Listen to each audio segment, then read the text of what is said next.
Okay. So the next thing I wanted to key in on what you had said was, and this is really interesting, the salary versus the potential upside, what you could earn Yes. if you help people. And I love the way you put it, like, because we only get paid if we help people, right? Yep. A lot of people I notice can't, like, we're hiring right now. We're hiring 3 associates. Wow. And I'm having these negotiations, and um everybody's like, what's my base? What's my base? What's my base? And I was like, well, okay, the base is pretty good. The base is in the 6 figures. Like, I'll just be upfront about it. But like, you can like negotiate to get higher percentages on your caseload. And Sure. you're going to be part of a team, and the team, like, if your team settles something, you get your points on the case. Even if you don't personally, like, if the partner or the other associate in the team settles something, you still get your points. And they're like, yeah, that's great. That's great. What's my base? I'm like, okay.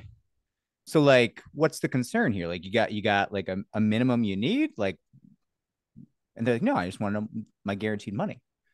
Oh, okay. So like, my take when I was a young attorney was like, I started out making 32K, none of this 6 figure stuff, right? When I was in Yep. employment law, and I had some points, and that's how you make it up, right?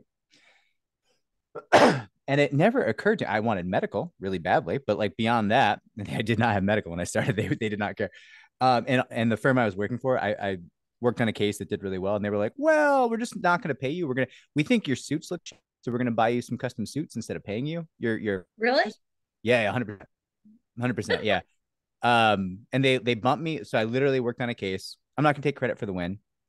The case had a big 7 figure win. The partner that I worked with was an amazing trial attorney. I worked really hard too, but like, Sure. it's his win, right? Um, 7 figure case. He took like 7 months off, traveled the world. He got this huge payday. Sure. And they were like, Vince, we're gonna give you medical, bump you from 32 to 40. No, 32 to 38, even better. And then you do have points on the case, but you're shabby. You have your jacket looks, it's like an orange hunting jacket. We don't care for it. Your suits look like you're like taking them off like dead people. Like, we can't have, like, literally the client during the trial was buying me like better ties. She was like, That's hey, funny. you were doing great, buddy, but like, here is a tie that I bought you, and like, I have one for you tomorrow as well, because you are embarrassing me. Like, that was the level. um and like, these suits were like worth $1,000 total. You know Oh, what I sure. mean? And but but the percentage would have been significantly more, and I needed that money to live. Like, I was living week to week in a rental, and my landlord, very nice woman, still friends with her to this day, had like hatched a plan. She was like, "Listen, I got an idea. We're gonna rent your bed. You can pay less rent. We'll build a wall in my bed. You sleep on the other side of my bed. We'll rent your space. You pay less rent." And I was like, I can't do that. Like, I have a girlfriend. Like, this is not going to work out. Like, this is not going to be, my significant other is not going to be okay with me like sharing a bed with the very attractive Dominican personal trainer. Like, it's just not going to work out, right? Like, I suspect this will cause problems. Um, and so it's just wild. Like, I just didn't get my money, which I guess is one reason why with the shadier firms, people want the Yeah. guarantee. But That's fair. That's fair. And that is what I've seen yeah, some with the other thing that we call it is eat what you kill. Um, yeah, and some people graduate from law school and the only job that they're able to get is eat what you kill. yep, And that's tough. That's tough coming out of law school and having that sort of pressure. So I understand why it can be very hard to hire people to work at plaintiffs firms. And it sounds like you do what I do, which is give a base and yeah. then give people that huge upside. I think the thing about the upside is a lot of people don't care about it. They're not motivated by it. They don't. They literally just want to know, what is my salary? And hey, if you want to give me a bonus at Christmas time, that's great. But they don't see the vision of, hey, I could go Aaron Brockovich on this. Yeah, Yeah, we could be tied up for 10 years, but we could have like lasting impact and also take in, oh, I don't know, 20 million, 100 million, whatever it is on the case. Yep. I don't mean to be, I don't mean to be money grubbing or I don't know, too financially motivated, but sometimes I just like to have the idea of having a lot of money. It's kind of like Yeah. one of my friends likes to say that they like to not even play the lottery, but Oh, think about what they would do if they won the lottery. And yeah. sometimes that gives them as much joy as playing. So honestly, whether or not you're motivated by that kind of that risk and that dream, that opportunity, because I don't know about you, I'm always like, geez, if I had $100 million, yes, I would take care of the family and um, get a get the things in the house that need to get fixed. But then I would invest it in this thing, and I would invest it in this growth opportunity. I would throw money into building a safe house in the country for a woman, and I would do this and that. It's Yeah. fun. It's fun to spend money that you don't have, if you think about it. Yeah. And I would love to, I don't want to jump into it yet, but I'm going to throw that on the back of our topics list because spending the money, I mean, when I fairly big case, I mean, I bought a regenerative farm in the middle of, like it was just like what I had to do. Uh Pigs and chickens and a big solar array. Like it was my dream. So that's what I did, right? But I would love to talk later about our peers, our colleagues who Yes. choke on the money, who like lose their minds when they get that one big case and like it's all like hookers and blow and they never bounce back. Like, but Yes. we'll touch on that later. So yeah, I agree with everything you're saying about the upside. People don't care about it. And it is wild to me because like my perspective is, hey, I fixed the system. I give you the base. The base is really comfortable. You can live on the base. You can do well on Sure. the base. The base is great. But also, it's not just your cases, which might be like what, 30, 40 cases if you're solo. Mm-hmm. It's a team of three with additional resource support attorneys, forensic IT, discovery paras, private eyes if required. Like we attach a lot of resources to our cases. So you're not working 30, 40 cases. You're working 120 cases as a team, and you have points on 120, 80 to 120 cases. And we're funding everything. You have $0 wrapped up in this. You are getting paid for your time handsomely. And it's just like, hey, we got everything. All you have to do is care, apply enthusiasm, creativity, and like an earnest desire to help and time and effort, right? And that's all you need to make your garden grow. And to me, like That's amazing. I can't understand. Well, tell me more about the base. I had somebody be like, well, I would like a base of 400. 400. Yeah, That's 400K. a And I was like, very, very handsome base. yeah, show me your 30 trial victories. Like, how much Yep. have you won this year? Like, we can talk about it if you want that base. But like, I'm gonna need to see you putting up, I don't know, 40 mil for clients this year. Like, and not in settle. I need the trials because like I need to see it. Yes. You I don't need want the to hear actual recoveries. it's confidential. Oh, is it? Is it? I No, bet it's it not. is. Like, and I was like, listen, I don't think this is a job for you. Like if you want that base, go do mergers. You Yes. can, or go defense side, employment law. They'll give you a woman. I mean, I'm sure you get offers that goes defense side employment and wants to sit at the table with the bad guy, the sexual harasser, the rapist. Or listen, a person of color who wants to sit at the table with the racist, right? No harm, Yep. no foul. People got to do it. Everybody deserves representation, but they will pay you 3, 4, 5, 600K guaranteed dollars. Yep. Go take it. But why are you over here with a chance to make 7 figures this year? Realistically, you really could, Sure. as you noted. And why are you asking me for 400 guaranteed? Ask me for points. Ask me for guaranteed resources. I need to know you're going to spend a minimum of 40K on my cases. That's what I would do if I was interviewing. I was like, I need to know the war chest per case. Yes. Like, I need to know if I get 600,000 documents in, how many attorneys can I throw at it in discovery, right? Like what, Sure. that's what Sure. those are the questions that I view as Because like, yeah, Well, those are the questions that determine whether or not you're going to have the support that you need to be successful. Yes. Yes, Right? absolutely. Absolutely. So much. And it determines exactly what you can do for the client. And so, in so doing, do for yourself, right? Like, Yep. okay. Last thing I want to riff on of what you said, you talked a little bit about the status quo and how plaintiffs are trying to push the status quo. And I find it's very interesting. So we have this status quo in our field, which is more powerful in terms of keeping things the way they are Yeah. than the law, more powerful than the ethical rules, more Mm-hmm. powerful than the ethical guidelines, which are not rules. People forget that. But people will say, like, listen, you can't do what you just did. You can't call a press Sure. conference. You can't you I got in trouble. They tried to get me in trouble.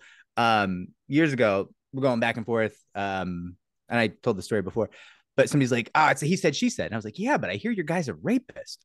Like, and they're like putting me up for ethical review for saying that in front of the mediator. I'm like, my point stands. I'm pretty sure people are not going to like your guy. Like, it is he said, she said, but your guy's a bad guy. And I'm saying even worse things about your guy. So is it a he said, she said? Technically, yeah.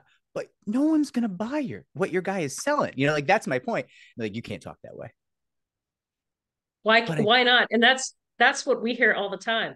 You can't talk that way. All right, show me the ethical rules. Because the nice thing about being a yes, plaintiff's lawyer is we generally can say whatever we want. Obviously, it has to be based on public information, and it has to either be opinion or absolutely true. And it's otherwise we're free to go. yeah, The only in at least in Virginia and I think Maryland, that's where I'm licensed. Um, the only limitations on what we're able to say is we shouldn't be coming at judges, which is all shucks. shouldn't be But coming at also justice, as you said. no, we shouldn't be attacking judges. That's generally I viewed made that as mistake. We I actually try not to. did have a judge removed from the bench 2 or 3 Really? years ago. Yeah, judge What do you did some do? stuff. Okay, Um, well, it's actually in the New York Post, so I'll just reference the New York Post article without giving any of gotcha. my personal views. Um, Allegations are there's a New York City prosecutor with maybe ties to the Giuliani family, some political ties. And the mother of the prosecutor is a judge. Prosecutor's husband or someone allegedly, I'll stick with, um, puts hidden cameras in their nanny's bathroom to record her undressing, right? Wow. We get a hold of the case. We go pretty hard. Mm-hmm. New York City prosecutor attempts to intimidate our client, allegedly. New York City prosecutor's judge mother gets involved, also allegedly attempts to intimidate our client. Wow. Um, Me being a living inferiority complex goes a little bit hard. State opens an inquiry into the judge, and judge just retires from the bench, never to be heard from again. Good. It is, I think, but there's a cost, right? It's a huge cost. Yeah, First of all, none of your friends are going to say it's a good idea. Your spouse is probably not going to say it's a good idea, but they'll hopefully be supportive. Your parents will be like, "You get him, girl," and your staff will be scared shitless that you're going to destroy the firm and get it shut down by opening your big mouth, which is what you do anyways, because you're a plaintiff's lawyer. yeah. It it I would describe it as a I guess I can say this, an ass puckering experience. Yes. You like, so my problem is, like, I'll be like, what? And I'll do the thing. Yeah. And then you wait, you do the thing, you make the choice. And then you're like, wait, so how long until we find out what happens? And Yes. it's like, you're just sitting there like, oh, I did have a pretty good thing going. Uh, um, Yeah, I've done uh, that too many you know, times. Yeah. It's a pretty sweet deal until I did that thing. I hope it's still going to be a sweet deal tomorrow, you know? Yes. Um, Yes. it's terrifying. Yeah. You were saying, so Uh, going after judges. I'm sorry. well, let me just wrap up what I was saying about the things that we can't do or can't say. Um, when we're in civil cases, and I almost only do civil, the Hmm. only interaction I have with criminal law is if I'm civilly suing one of my clients for violating their rights, right? So it's not even criminal. But if you're a criminal defense attorney, you need to be careful about what you say. It's not that you can't talk to the media. You can always say, Yeah. my client's innocent. My client is going to prove that he's innocent, blah, blah, blah. You can say all those things, but you have to be careful otherwise about what you say. So I'm glad I'm not restricted by that, Yeah. because I just remind myself otherwise, be brave and be truthful.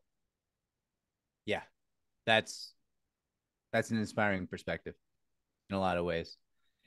Is it how often do you find people will come to you and try to like push you or advise you not to do something that you're doing? That's basically been my whole life. Yeah. So almost every one of the high profile cases that I've taken, I've been told not to. Almost every one of the high profile cases I've taken have been ones that other attorneys have turned down. Um, so I'm kind of used to being told no.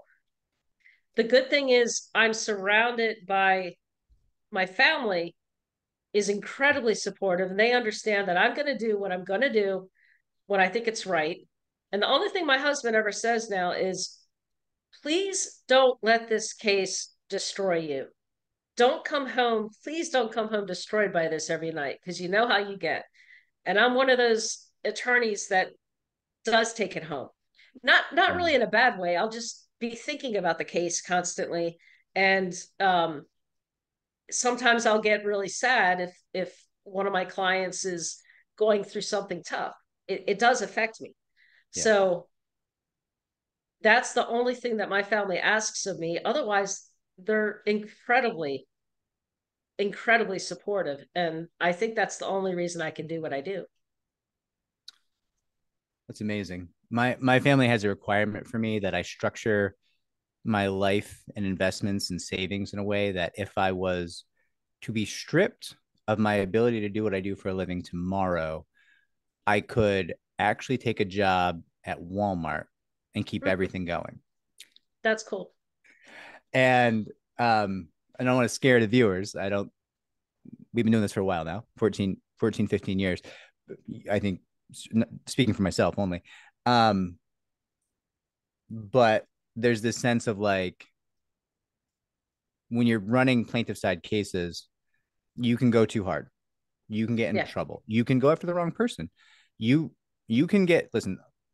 I don't. I assume you might as well. I get death threats. I get stalkers. I get people who sneak past security and like try to like tackle hug me and stuff. Um, but eventually, and most of those are laughable. Like you're like, ha ha ha, Yes. whatever. But eventually, you're gonna get the one where you're like, oh, well that's not worth my family's life. You know, like, and so there's like all these things that can go wrong, or you can just get out ahead of your war chest. You know, you can get in a case Absolutely. that you listen, you thought you were going to spend 40 to 80 grand on, Hmm. and you're 400 grand deep, and you got to fund all these other cases, and you're just like, oh yeah, like we're not gonna make money this year. Like we might Yes. do great next year. Yep. Think these are big cases, but like there will be $0 in my pocket come the close of this year, and Yeah. I have to be smart about it and live in the reality that you are the disliked ambulance chaser of the industry and they hate you. Yes. And we're not med mal or PI where people will just cut you loans for 7 figures, right? Like I go to a med mal party every year. And a couple of years ago, they were like, what did we do this year? We won our clients $1 billion. And then what did we do? We won them 1 billion more. And I'm sitting there like, what? Wow. What? say what now? Like, but it's a different game. And if that firm goes out and is like, hey, we're out ahead of our war chest, some bank will just give them $10 million, no Sure. question, just on like a 6.5% interest rate, right? Not even blank. They might even not ask for collateral. If I need, and we don't, but if I was stupid and we needed a loan, God, those terms, I can't even imagine. Like we just don't have. Yeah. We have We cases don't that have funding. we don't have funding. Nobody ever wants to give us people want to buy our cases. That's always what people like. Oh, you need money? I could use about 1,000 cases. Do you want to sell me 1,000 cases? And it's just like, No. no, I don't. Those cases, those are people who trusted me.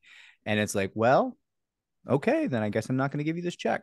You're like, okay, but there's no funding. There's no, and immediately people are going to be like, no, case funding, case funding. No, no, no. Case funding is predatory and horrific and it hurts Don't ever do clients. it. Don't ever do it. And also, the worst thing is the attorneys. I've had a lot of attorneys who like I figured out this great, not within our firm, but they're like, I figured out this great business model where I have the clients borrow on their case to pay me the retainer.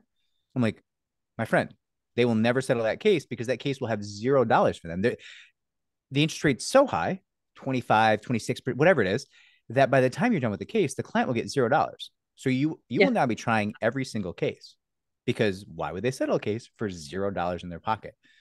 And That's a good that's a it's very good insane. point. But these firms, they keep thinking like, I've thought of a new idea, case funding. Really? The upfront money? Like that's what you're running cases for? How could You you afford can't. that? I don't. Okay. Um, I think that's everything. Fun conversation. You discussed what you would do with the big money, but you didn't give us the specifics, I think. Like if you had Just just an easy, let's say tomorrow you get handed a $5 million contingency win. Just the check comes in the mail. $5 million. Okay. That's Nothing, fun. not life changing. Well, actually, life changing for most Life human change. beings in the country. Yeah. Sure. Okay. So I would fix the house, Okay. sell the house, Oh. buy land, buy about 50 acres. Okay. And so that's most of it. I would also pay off any debt, and I would put about 100 grand or 200 grand aside as emergency slush. Because it's always, no matter what you get, you should always put that aside anyway, I think. Yeah. And of course, I'd give my husband $1 million to buy an Aw. airplane. That's what he always asks for. Aw. The love. Okay. What's the 50 acres for? Um, so we live on a mountain, and what I Okay. really want is to buy like a side of a mountain. Oh, I live on a little tiny mountain and I do actually, so I have only 11 acres, but I get one side of the mountain. The other side of the mountain is nature preserve. Oh So wow. it's pretty cool. And the other side of Yeah. the valley is like a super famous, like weird hunting preserve where Okay. they like move rare animals from around the world in, and like people from the House of Representatives and senators like hunt there, but their animals keep getting out. So like you see like bighorn sheep in this area. You're just like, we don't have bighorn sheep. What or like warthogs from like weird parts of the Come world. on. Like That's yeah, like cool. literally like warthogs from like northern Asia, and you're just like, uh, how dangerous is this? Like, what? That's How bad funny. is this for me right now? Yeah. We have Um, that too. Right across from where we live, there's a nature preserve, and we all just tell everybody that Bigfoot's in there. yeah. Wait, tell everybody what? We tell everyone that Bigfoot lives there. Oh, amazing. We had a guy who was doing some lumber work here, and he told me he was like, "Oh yeah, I was doing lumber work in the hunting preserve." And I was like, "Great! Like, how'd you get in?" He's like, "Oh, I just took the fence down." And I was like, "Wait, what? Like, for how long?" And he was like 2 weeks. I was like, "Well, did you like put it back up like further in?" No. I was like, "Did they know you did that?" I didn't ask. what? So many animals got like, Oh my gosh. He yeah, sounds like my kind of guy though. I mean, he why not? was. Yeah. Listen, he's a cool guy. So he was a sleeper. I mean, not a sleeper, but like he has this lumber business, basically like a really big firewood business around here. People tend to heat with wood a lot because it's either wood or propane, and wood's way cheaper. And then the population density is here so low that it doesn't matter if you heat with wood, like you don't get smog or anything.